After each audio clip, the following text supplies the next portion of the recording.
Hey everybody, this is Jim at SP500chart.com, where we use time-honored techniques to understand modern markets, featuring daily technical analysis videos of the S&P 500 index. And just a word on that real quick, I release all of the S&P chart videos to the general public over the weekend that following the week that they were released to subscribers. So if you want to see these things in a more timely manner, go to SP500chart.com and find out how you can do that. It's cheap. Before we get started, I need to remind you that the website and the video are for educational purposes only, and nothing stated at the site or in the video is intended to be used as investment advice. I can draw lines on charts, but you have to draw your own conclusions from your own research and make investment decisions that are suitable for your personal financial situation. I'm not a licensed financial professional. I am just a guy who draws lines on charts. So we are looking at a 30-minute chart that, as you can see, contains the entire trading that has taken place in 2013. And if you've been following these videos, you know that we identified this ascending channel between these two red lines. Now, in all honesty, we adjusted this as time went on, as need be. Sometimes you got to do that. We also identified, by the way, I've simplified this chart so all of the markings are not on it now. We had this triangle pattern that really, if you just look at it, it was what took place during the last week of January and the first week or so of February. When that pattern broke out, we had a target of about 1530 to 1531.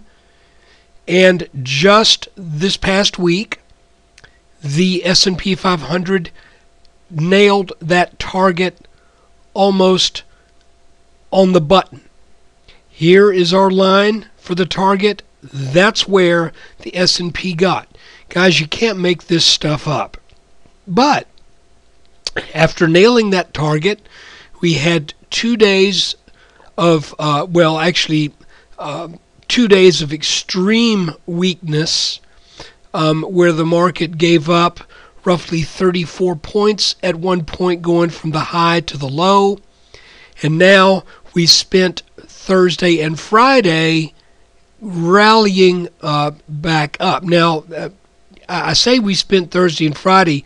Thursday was one of those down days, but it was also the day that the pattern that started to send the markets back up developed. So that's why I say that. Much of the day on Thursday was absorbing shares that were being dumped on the market that bounced around 1498.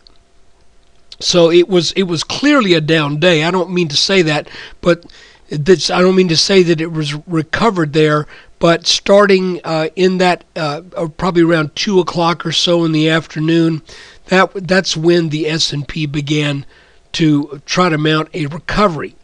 Now, where we ended the day is right at about this 1515 level, that if we extend this line to our left here, we see that was also where the S&P was getting strong resistance during the formation of our diamond pattern. If we extend it now to the right, you can see that that same level provided support once the S&P got over that level. Now the question is, will this line turn back into resistance? We don't know yet. We know that the S&P pretty much ended right at that level on Friday. There's kind of a couple competing ideas here. One of them is, and we can kill this line, it didn't make much sense. One of them is that this should turn into resistance now, because it for a week and a half was support. Now it's broken clearly. It should be resistance. However, it would not be out of the ordinary at all for this red line, which gave the market support really for all of 2013, it would not be at all out of the ordinary for the S&P to come on up and backtest that line. I just cannot tell you right now which one is going to happen. Clearly, we now have a test of this line as of Friday. It's just if this line gives way and the S&P powers on up a bit, then I would look to this red line to give it a stronger test of resistance. So really, it was a shortened week, four trading days due to President's Day, and we pretty much knew coming in to watch this bottom line, and that line did break late on Wednesday, followed through with selling on Thursday, started to recover Thursday, and then continued that bounce pretty much all day Friday.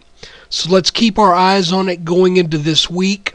Again, I think we could be at resistance right here. If not, I think we will be at resistance on a back test of this red line.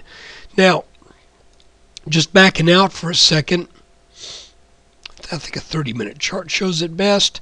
When we come back and look at this in retrospect, I am keeping my eyes open for the possibility of the formation of a head and shoulders pattern here, because it's done the things that head and shoulders patterns so far tend to do, and that is meet a channel, resistance line, come down, bounce up higher than this left shoulder, but you can see already there's signs of weakness because that bounce did not reach the resistance line.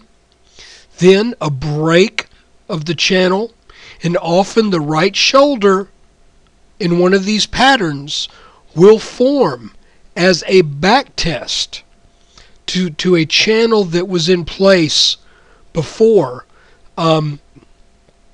the beginnings of the development of this pattern.